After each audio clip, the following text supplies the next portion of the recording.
रोज एक ओवी संतांची, रोज एक ओवी संतांची. मना पाप संकल्प सोडून द्यावा, मना सत्य संकल्प जीवी धरावा. मना कल्पना ते नको विषयांची, विकारे घडे हो जनी सर्वचीची.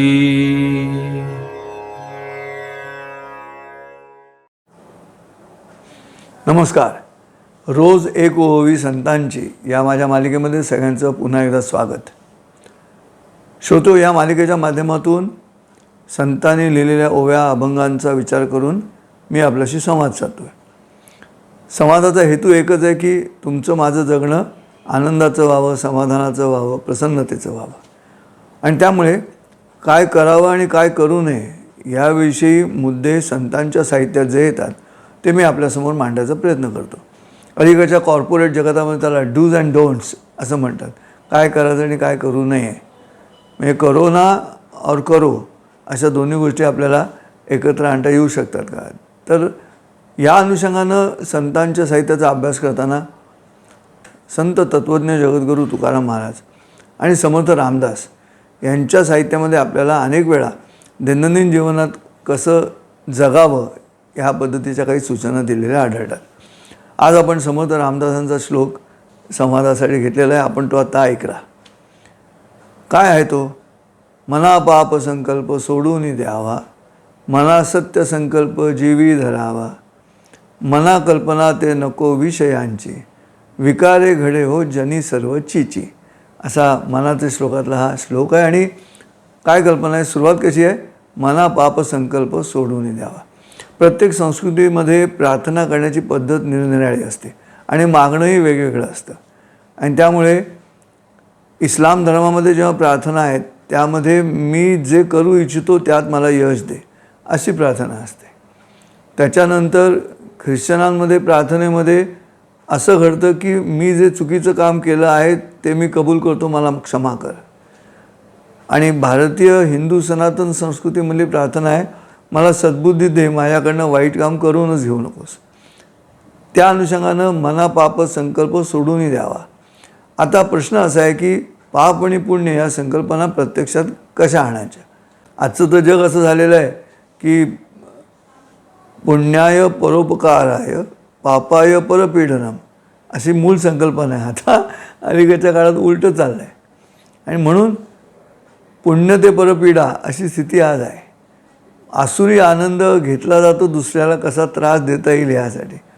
आणि ते केवळ समाजातच नाही, घराघरांमध्ये सुद्धा ह्या पद्धतीनं कामं चालू आहेत की आपल्या नात्यामध्ये घरातच सून असेल, सासू असेल, वडील असतील, मुलगा असतील, भाऊ असतील, एकमेकांशी सगळ्या नात्यांमध्ये आपल्या असं लक्षात येतं की पाप आणि पुण्याची संकल्पना, मी माझ्या भावाला त्रास देत आहे, मी माझ्या सासूला त्रास देत आहे, मी माझ्या सुनेला त्रास देत आहे, ह्याच्यामध्ये काही पाप आहे अशी संकल्पना तर अस्तित्वात राहिलेली नाही. आणि त्याच्यातही अर्थ वेगवेगळे लावले जातात. त्यामुळे एकाला जे पाप वाटतं आहे ते दुसऱ्याला पुण्य पण वाटतं. आणि म्हणून जगद्गुरूंचा अभंग आपण घेतला होता ह्या मालिकेमध्ये. आणि काय म्हणालं होतं जगद्गुरू की दुतोंडी सावज घरच्या मंडळीनं म्हटलं होतं. आणि हे कुठे सापडतं? ते घरात सापडतं. तुका म्हणे जन दुतोंडी सावज, सापडे सहज तिकडे घरी. घरापासूनच हा मुद्दा येतो श्रोतो. आणि म्हणून मला असं वाटतं की ही जी प्रक्रिया आहे, पाप संकल्प सोडून द्यावा म्हणजे काय, पाप म्हणजे नेमकं काय, आणि तिथे अडचण आहे. त्यामुळे ज्या समाजामध्ये 5 लग्न केली तरी चालत आहेत, त्याच्या एका समाजामध्ये दुसरी बायको केली तरी तो कायद्याने गुन्हा ठरतो. आता याच्यात पापाचा मुद्दा आणि पुण्याचा मुद्दा कसा आणायचा? एकाच पृथ्वीतलावरती हे विविध गोंधळ आहेत. परंतु शेवटी विवेक, स्वतःच्या मनाशी पडताळून बघावं. म्हणजे जसं मुलांना सांगताना मी असं म्हणतो की जी गोष्ट तुम्हाला तुमच्या आईवडिलांना सांगायची हिंमत होणार नाही ती गोष्ट करू नका. अशी निवड गेली की मग तुम्ही वाईट काही करत नाही. मग चुकलात तरी चालेल पण वाईट काही करत नाही. आणि म्हणून मना पाप संकल्प सोडूनही द्यावा. मनात जर आलं की हे नको करायला तर ते नको करायला. त्यामुळे पाप आणि पुण्य हे रिलेटिव्ह टर्म आहे.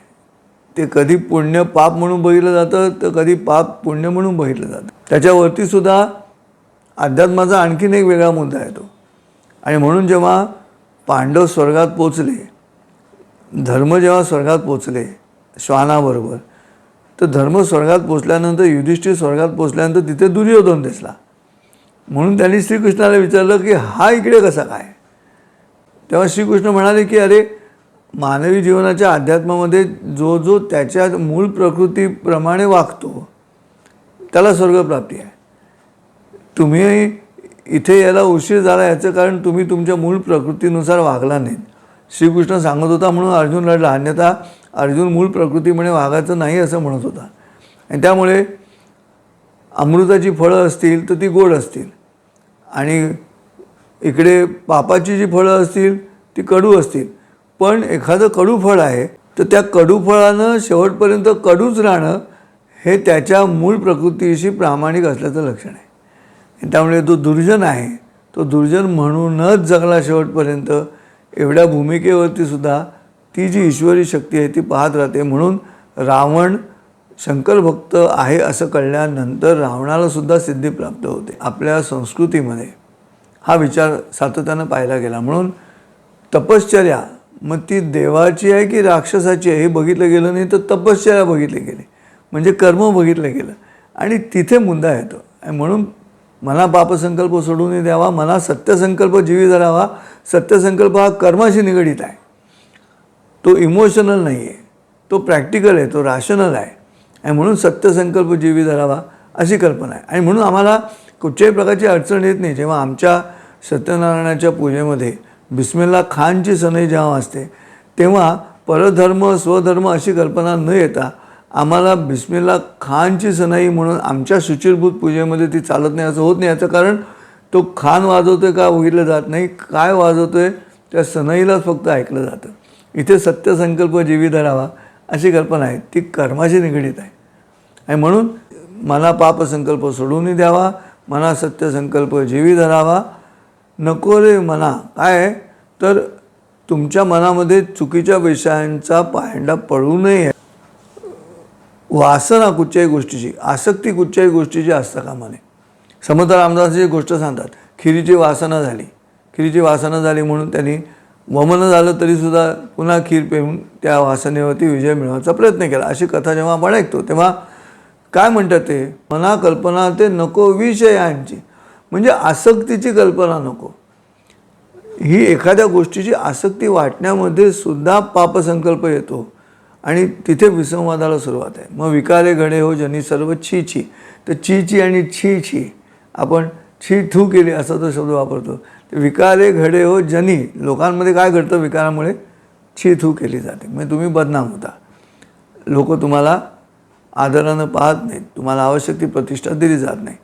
आता समजा एखादा सुटापुटाला स्वच्छ छान दिसणारा माणूस चालला आहे, मर्सिडीजमधून चालला आहे, आपण बघतो शहरांमध्ये आणि मस्तपैकी सिग्नलला जाऊन मर्सिडीज थांबले, बाजूची लोक बघतात अरे काय सुंदर गाडी आहे, लाखो रुपयांची गाडी असणार म्हणून बघतात त्याच्याकडे. आणि तेवढ्यात तो दरवाजा उघडतो आणि पटकन थुकतो बाहेर आणि दरवाजा बंद करून घेतो. काय झालं सांगा, विकारे घडे हो जनी सर्वचीची. मग नंतर कोणी त्या मर्सिडीजकडे बघत नाही, तो थुंकला बावटासारखा याच्याकडेच बघतं. हा पापसंकल्प आहे. तुम्ही आम्ही जगताना असे येता आता पापसंकल्प करत आहोत. खरा विषय खूप गहन आहे, मोठ्या विस्तारानं तो आपल्यासमोर मांडता येऊ शकतो, पण आपलं स्वतःवरती एक बंधन घातलं. एक साधारण 10 मिनटापर्यंत आपल्याशी मी संवाद साधत असतो. त्यामुळे हा जो श्लोक आहे त्याच्यामध्ये तुम्ही स्वतः तुमच्या मनाशी पाप आणि पुण्याच्या संकल्पना समाज हिताच्या अनुषंगानं निश्चित करा. मला असं वाटतं मेरी मर्जी म्हणून नाही करायच्या, समाज हिताच्या आहेत का असं विचार करत करत व्यक्ती ते समष्टी असा प्रवास करायचा आणि मग जे इष्ट आहे ते करायचं. ती पुण्याची कल्पना आहे. आणि म्हणून गाय कुठच्या दिशेला गेली असं खाटकानं माणसाला विचारल्यानंतर उत्तर देणारा मुसलमान असेल तर तो दिशा सांगेल आणि उत्तर देणारा जर हिंदू असेल तर तो त्याला चुकीची दिशा सांगेल. चुकीची दिशा दाखवणारा हिंदू हा असत्य बोलला म्हणजे पाप केलं का, तर नाही, का त्याच्यामध्ये गाईचा जीव वाचण्याची शक्यता आहे. म्हणजे शेवटी तुमच्या कर्माच्या परिणामांमध्ये काय आहे त्याच्यावर सगळं अवलंबून आहे पाप पुण्य. आणि म्हणून faster the speed faster the anticipation हा नियम लागू करा.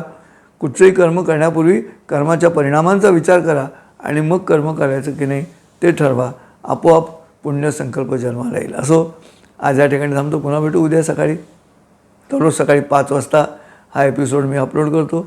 तुम्ही सुरू करा सकाळी लवकर उठायला, ब्राह्ममुहूर्त 5 वाजता उठायचं आणि पहिला एपिसोडच ऐकायचा आणि मग दिवसभर शेअर इट, फॉरवर्ड इट करत राहा. असो, पुन्हा नेहमीची विनंती आहेच, हे श्रवण करणाऱ्यांची संख्या वाढवूया. तुम्ही जेवढा मला हातभार लावाल तेवढी संख्या वाढत जाईल आणि जेवढं कानांवरती चांगलं सकाळी उठल्या उठल्या जॉईनिंग न्यूज म्हणून माझं बोलणं जर ऐकता आलं तर दिवसभरातल्या ब्रेकिंग न्यूज तुमच्या जीवनावरती वाईट परिणाम करणार नाही, त्याची खात्री आहे. भेटूया उद्या. रामकृष्ण हरी. रोज एक ओवी संतांची, रोज एक ओवी